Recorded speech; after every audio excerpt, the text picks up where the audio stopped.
sectores en los cuales se siguen generando críticas respecto a las indicaciones presentadas en la reforma educacional que pone fin al copago, al lucro y a la selección. En la oposición cuestionaron el carácter gradual que el gobierno impone a la reforma a través de las enmiendas, y para conversar acerca de este tema que está marcando la contingencia y otros también, está junto a nosotros el senador del Partido Socialista, Fulvio Rossi. Gracias por acompañarnos, además también presidente de la Comisión de Educación. Gracias por la invitación.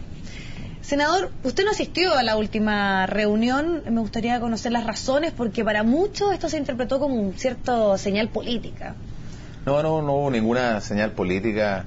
Cuando uno es senador de regiones extremas y tiene otros compromisos, tiene que optar. Las indicaciones ya estaban hechas. Lo había conversado con los abogados del Ministerio de Educación, con la gente de la Sexpress, con los propios ministros. Por lo tanto, era más bien ya para la foto.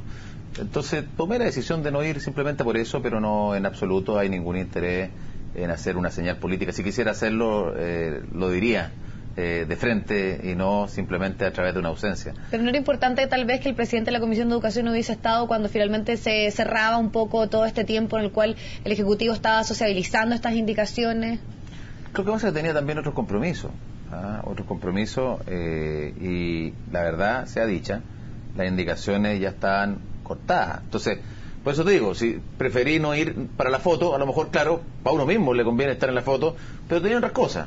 Además, mira, nos queda todo un mes de trabajo, así que va a haber hartas fotos más para... que no es lo más importante. Si lo importante acá es el esfuerzo que se ha hecho, generoso, porque efectivamente cuando hay diferencias importantes en una coalición como la nuestra respecto al tema educativo y este proyecto en particular, evidentemente que para llegar a un acuerdo todos tenemos que ceder algo. Por eso que yo quiero aclarar, primero dicen algunos, ¿y usted por qué cambió de opinión? No es que uno cambie de opinión, yo tengo una convicción muy profunda y dimos la pelea todo el año. Y porque dimos la pelea todo el año, lo que hemos logrado hoy día son modificaciones que no afectan el corazón de este proyecto de inclusión, que no desvirtúan su objetivo. O sea, el lucro va a terminar, la selección va a terminar, no va a haber arriendo entre partes relacionadas, la educación va a ser un derecho social, vamos a avanzar en terminar la segregación a través de un sistema inclusivo que no discrimina, que acoge a todos nuestros niños. O sea, los objetivos se cumplen. De hecho, el 31 de diciembre del 2017, en el gobierno de la presidenta Bachelet, todos los colegios tendrán que ser corporaciones educacionales sin fines de lucro. Y desde el día 1 no podrán retirar excedentes. Y vamos a tener un sistema de fiscalización súper riguroso respecto de estas corporaciones y de los sostenedores. Por servicio de impuesto interno, la superintendencia, contabilidad completa, transparencia, una cuenta bancaria única para manejar los recursos públicos que reciben los sostenedores, con la posibilidad de auditar, sea por parte de la propia superintendencia o auditoría externa. O sea, la verdad, y con sanción. Acuérdate que había un debate de sanción penal. Vamos a tener sanción penal. Por aplicación indebida. O sustracción o desviación de fondos. Y justamente porque se obliga en la ley a la superintendencia e impuesto interno a denunciar al Ministerio Público la sustracción o desviación de fondos que están destinados a la educación. Senador, y que se usan para otra cosa. Usted dice que queda conforme, que cree que hay un avance, pero hay voces críticas también al interior de la nueva mayoría, hay parlamentarios, particularmente la misma diputada Proboste, que señaló vamos a tener un lucro a medias o finalmente un avance en la selección a medias. Y también ayer el senador Quintana, que tampoco estuvo en esta última reunión, señaló que lo que se había cocinado, el plato final, no le había gustado. Entonces, ¿a qué obedecen estas críticas? Si tú lees la entrevista entera de Jaime, él en general apoya el acuerdo, pero yo quiero decir, volver a partir sobre la base y haciéndome cargo también. Yo he estado conversando con diputados y diputadas. Yo fui el que dije siempre que había que incorporarlos tempranamente al proceso. Sigo pensando que fue un error no hacerlo, porque hoy día el desafío es que ellos sean parte de este acuerdo. Era más fácil hacerlos parte si trabajábamos juntos. Pero en fin, eso ya no fue. Pero la verdad, vuelvo a reiterar, esta coalición es diversa. Tenemos de la democracia cristiana al Partido Comunista. Lo que yo piense o mi convicción no puedo imponérsela al resto. Evidentemente, yo di la pelea por esta reforma durante todo el año. ¿Ya hay sectores que tenían más interés de imponer, tal vez, dice usted? No, yo creo que al final, si tú quieres lograr un acuerdo, la única manera de lograr un acuerdo es que haya generosidad de todos. Efectivamente, a mí me hubiese gustado, por ejemplo, que la transición no fuera de 6 años. Hubiese querido que fuese antes. Me gustaría un montón de otras cosas, ¿no? Un tipo penal distinto, en fin, podría, muchas cosas. Pero al final del día, ¿qué es lo importante? Que la flexibilidad no sea tanta como para que finalmente los objetivos del proyecto se desvirtúen. Y aquí quiero ser muy claro, aquí se termina con el lucro y se termina con la selección con un procedimiento más virtuoso. Fíjate, nosotros en la Cámara sale un proyecto donde hay selección 100% en lo emblemático. 100% de la matrícula con selección y discriminación y segregación. Tú seleccionas uno para arriba, cae uno para abajo. Sin embargo, nosotros establecemos un sistema en donde si un colegio quiere, porque desarrolle, por ejemplo, un proyecto educativo, en donde hay aptitudes que requieren especialización temprana, como lo artístico, como lo deportivo, o su proyecto educativo tiene que ver con la alta exigencia académica y su gran rendimiento académico, tiene que cumplir con ciertos requisitos muy estrictos, ir al Ministerio de Educación y con acuerdo del Consejo Nacional de Educación se le permitiría a casos excepcionales seleccionar un 30% de la matrícula, no el 100%. Por lo tanto se cumple la inclusión, porque selecciona un 30%. Pero cuando se habla de fin a la selección, que exista este 30%, y por ejemplo, con respecto al tema... en un puñado de colegio especial los emblemáticos, que tenga... ¿cuántos son los emblemáticos? Ya, el Instituto Nacional... Son los menos de 11.000 y también podrían colegios. acogerse a esta modificación.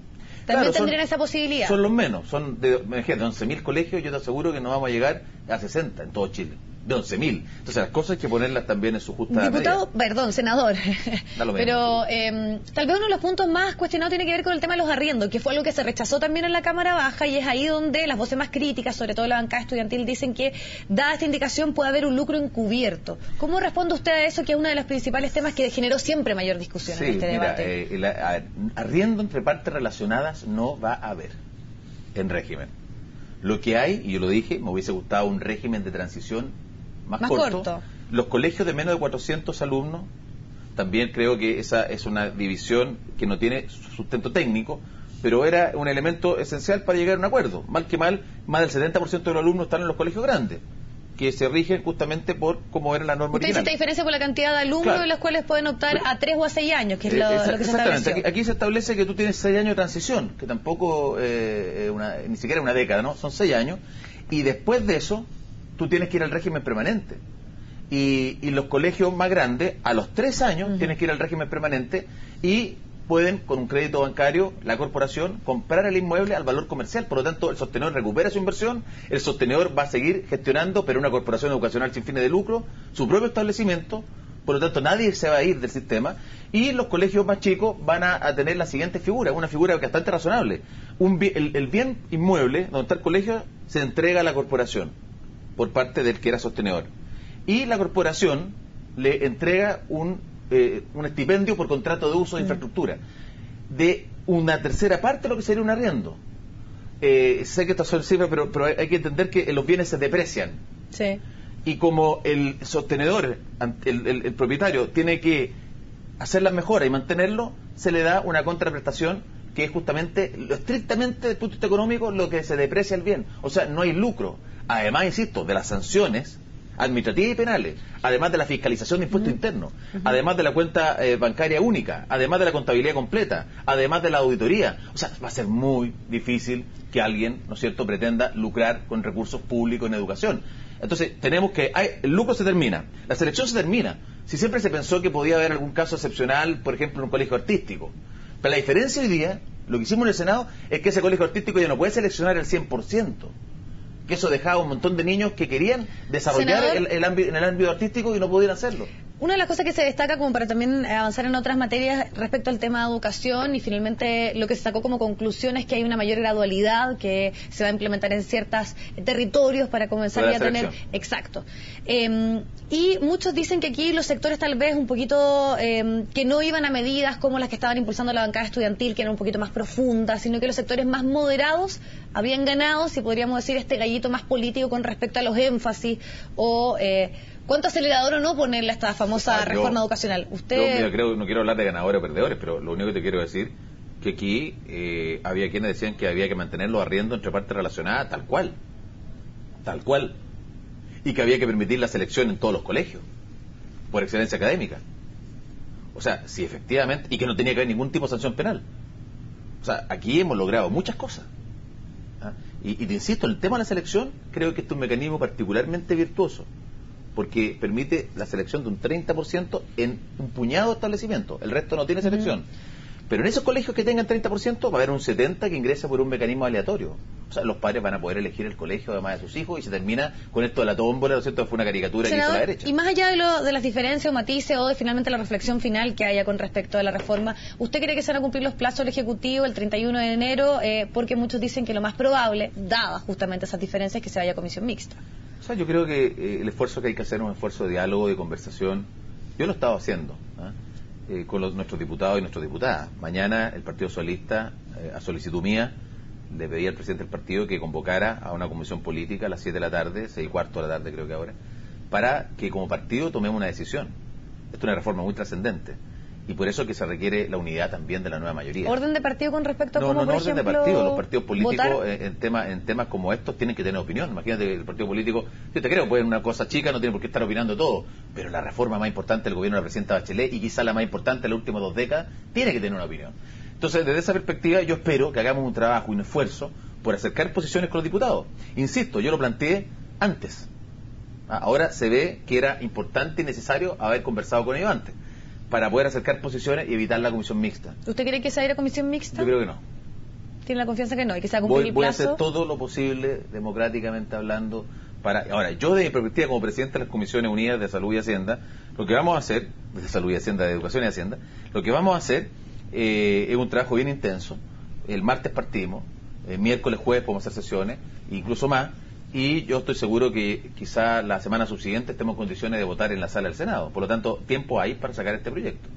Senador, lo quiero llevar a otro tema, sobre todo porque usted también es doctor, ha estado muchas veces también participando de las comisiones de salud y particularmente porque también ha impulsado... Voy a presidir salud en marzo.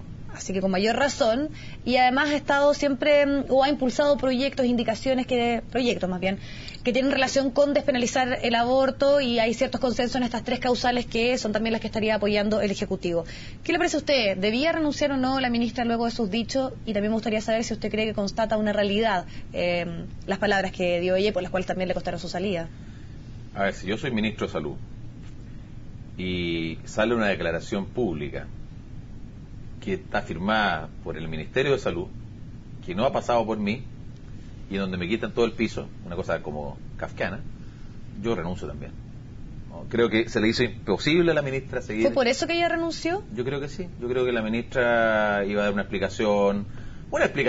Mira, está muy interesante la columna de Carlos Peña en el Mercurio de día de hoy, porque efectivamente aquí lo importante es que la sociedad chilena tenga un doble discurso increíble. Todos sabemos lo que ocurre en Chile, porque lo que hizo así la ministra, digámoslo claramente, es que una mujer con recursos tiene acceso a aborto seguro. Una mujer pobre termina finalmente con un embarazo no planificado. ¿Y eso ocurre en las clínicas privadas de nuestro país? Eso probablemente ocurre en las clínicas privadas. Y yo dije además otra cosa que quiero profundizarla. Yo dije, en los hospitales públicos también. ¿Por qué? Porque somos tan hipócritas. Y digo somos, porque yo soy chileno. Que nosotros nos gusta definir las cosas, pero al final del día hacemos caso omiso a esas definiciones. Me explico. El aborto es interrumpir el embarazo antes de que el feto sea viable fuera del útero con medios adecuados. En general, dado el avance de la ciencia, la tecnología y la medicina, a las 22 semanas, 500 gramos, de allá hasta los 9 meses, tú dices parto prematuro, antes de eso es aborto. Porque antes de las 22 semanas no hay viabilidad. ¿Ya? Cuando tú tienes un embarazo tubario, porque lo intentamos todo, el embarazo ectópico es un embarazo donde el huevo fecundado, el embrión, está anidado fuera de la cavidad endometrial, fuera del útero. Y eso es anómalo, y eso provocar una hemorragia y matar a la mujer. ¿Qué es lo que hace el médico? Va a interrumpir ese embarazo y eso se llama aborto, porque claramente nuestra legislación dice que además se sancionará toda acción médica que tenga como objetivo realizar un aborto. Y en ese caso hay aborto. Y hay aborto en los hospitales públicos, aborto en las clínicas. Por eso que nuestra legislación es ambigua, es obsoleta, es retrógrada y además atropella a los derechos de las mujeres. Entonces, ¿qué tenemos que hacer hoy día? Es reponer el tema. Yo quiero decir una cosa, como presidente de la Comisión de Salud del Senado, en marzo próximo vamos a poner en tabla el proyecto de ley Rigarte Soto y paralelo a eso, en sesiones adicionales, vamos a poner la ley de aborto terapéutico. Porque he visto algunos que dicen, no, que esto no es prioridad. Y así lo han dicho durante 20 años. Bueno, vamos a ver la ley Rigarte Soto y trabajaremos más para que nuestras mujeres chilenas también tengan derechos. Quienes han dicho como que tienen prioridad es la democracia cristiana. Muchos senadores también, al momento de preguntarles respecto a este tema, ellos señalan que, y también apoyan, por ejemplo, quien está actualmente como ministro subrogante, el subsecretario Barros, y para muchos no es una persona idónea por alguna vez haberse manifestado en contra de estas 3 causales de interrupción del aborto. ¿Cuál es su parecer respecto a esto? Yo creo a que esta el ministro, discusión respecto a quién reemplaza a la ministra. Sí, yo creo que el ministro subrogante ha hecho una buena labor. Yo tengo una buena opinión de él. Respeto sus opiniones. Ahora, yo estoy seguro que él sabe que como ministro tiene que llevar adelante el programa del gobierno de la presidenta Bachelet y no sus propias opiniones. Así que yo no tengo ninguna duda. Y te insisto, creo que ha hecho un buen papel como subsecretario de Salud Pública. Y respecto a quién reemplaza a la ministra, eso es una tarea que le corresponde a la presidenta de la República y no quiero entrar a robarle esa facultad exclusiva. Senador, ¿y es adecuado también que quien esté impulsando desde el Ejecutivo esta discusión sea el CERNAM, sea la ministra de esa cartera? Porque algunos señalan que lo más idóneo hubiese sido que hubiese estado el Ministerio de Salud detrás de esto. A ver, yo creo que esta es una discusión que a mí me gustaría ver a los 2 ministerios en esto. Porque el tema del aborto es un tema sanitario, ¿ya? Pero es un tema de derechos, es un tema de género, derechos sexuales y reproductivos, igualdad de hombres y mujeres, tratado internacional. Por lo tanto, creo que más bien me parece interesante que haya una combinación, que el Ministerio de Salud trabaje en conjunto con el Ministerio del CERNAM. Senador, también, usted que ha estado detrás de algunos proyectos que tenían relación con esto, lo que se ha dado a conocer, finalmente no está la claridad. Recuerdo usted también que en un momento el gobierno dijo que estudiaba también la posibilidad de impulsar alguno de los proyectos que ya se habían presentado en esta materia. ¿Las 3 causales son las adecuadas para comenzar el debate en nuestro país? Yo creo que son las adecuadas. Mira, yo sinceramente no pienso que el aborto sea una alternativa de planificación familiar. El aborto libre. Claro, o sea, no, pero en general podríamos llegar prácticamente uno no se preocupa nada, es un aborto. Porque hay otros países en los cuales hasta las 12 semanas está esa posibilidad. Sí. Pero ningún país, por eso digo, pero ningún país debiese considerarse el aborto como planificación familiar. Para eso, ¿no es cierto?, tú tienes anticonceptivos orales, educación sexual, tú tienes condones. Muchos dicen que discutir estos temas se prestaría para prácticas de aborto libre o sería un piso para que finalmente después se avance a eso. Los sectores más reticentes lo que se avance o no se avance depende de la sociedad, ¿no es cierto?, cómo evoluciona y respecto a lo otro, la verdad que nunca haríamos nada si fuera pensando en las consecuencias que trae. Cuando se hicieron las campañas del uso correcto y adecuado del preservativo para prevenir el SIDA y otra enfermedad de transmisión sexual, además del embarazo no planificado, y esto estoy hablando hace muchos años, algunos planteaban en esa época que el difundir o promover el uso del preservativo iba a traer consigo promiscuidad, ¿no? Entonces, incluso por ahí, yo me acuerdo, yo era presidente de la FEUC, hicimos una campaña justamente para prevenir el SIDA, y también aparece una carta apostólica, me parece que era Monseñor Oviedo, para que te des cuenta de los tiempos como cambian. Decía, la mujer deberá cuidar su vestuario de manera tal de no ser ocasión de pecado para el hombre. O sea, el vestuario de la mujer era lo que condicionaba que un hombre fuera pecador o no. Eso fue hace 20 años, tampoco soy tan viejo. Eso demuestra cómo las sociedades van evolucionando y van cambiando. Yo creo que Chile va a cambiar en muchas cosas. Vamos a tener matrimonio igualitario, vamos a tener una ley 20.000 distinta, un enfoque distinto respecto a la droga, vamos a tener, ¿no es cierto?, también probablemente eutanasia y muerte digna, vamos a tener aborto terapéutico. Son todos proyectos que yo he impulsado con mucha fuerza durante años cuando nadie los apoyaba. Hoy día cuentan con mucho respaldo ciudadano y político también. Senador Rossi, le agradecemos muchísimo su tiempo acá con nosotros en CNN Chile. Vamos al corte y ya volvemos.